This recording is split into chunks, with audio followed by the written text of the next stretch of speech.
Qatar की राजधानी दोहा में खड़े इस विमान को देखिए। ये विमान जर्मनी से आया है।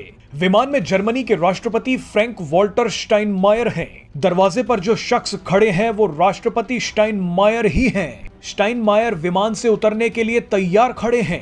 रेड कारपेट बिछ चुका है लेकिन स्टाइनमायर उतर ही नहीं रहे। 5 मिनट बीत गए, उसके बाद 10 मिनट हो गए, लेकिन स्टाइनमायर विमान के दरवाजे पर ही खड़े रहे।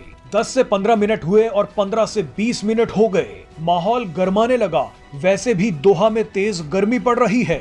ऐसी धूप में जर्मनी के राष्ट्रपति विमान से उतर ही नहीं रहे। 20 से 30 मिनट हो गए, तब कहीं जाकर स्टाइनमायर विमान से उतरे। लेकिन सबसे बड़ा सवाल यह है कि कतर में ऐसा क्या हुआ कि जर्मनी के राष्ट्रपति स्टाइनमायर को आधे घंटे तक विमान के दरवाजे पर खड़े होना पड़ा। दरअसल बताया जा रहा है कि स्टाइनमायर को रिसीव करने कतर का कोई बड़ा अधिकारी आधे घंटे तक पहुंचा ही नहीं। एक्सपर्ट्स की इस पूरे मामले पर 2 राय हैं। पहली राय यह है कि स्टाइनमायर का विमान थोड़ा जल्दी आ गया, इसीलिए कतर का कोई अधिकारी वहां पहुंचा ही नहीं। लेकिन अब आप दूसरी राय पर गौर कीजिए। एक्सपर्ट्स का मानना है कि इस बात की पूरी संभावना है कि कतर ने यह सब कुछ जानबूझकर किया है। कतर क्या क्या कर सकता है वो तो आप देख ही चुके हैं। कतर ने कैसे भारत के 8 पूर्व नौसैनिकों को फांसी की सजा दी थी वो पूरी दुनिया ने देखी। लेकिन अब आपको बताते हैं कि जर्मनी के साथ कतर ने ऐसा क्यों किया है।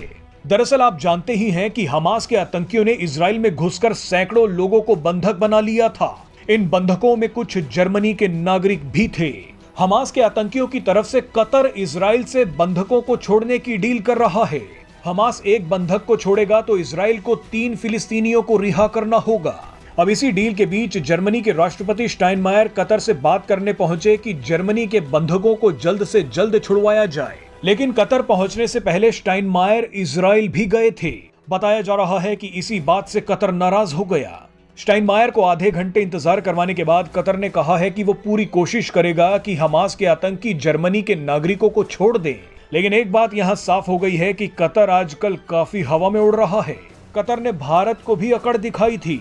भारत के 8 पूर्व नौसैनिकों को फांसी की सजा दे दी गई, लेकिन भारत की ताकत के सामने कतर की अकड़ ढीली पड़ गई है। हाल ही में पीएम मोदी ने दुबई में कतर के आमिर से भी मुलाकात की है। माना जा रहा है कि जल्द ही भारत के 8 पूर्व नौसैनिकों की रिहाई पर बड़ा फैसला हो सकता है।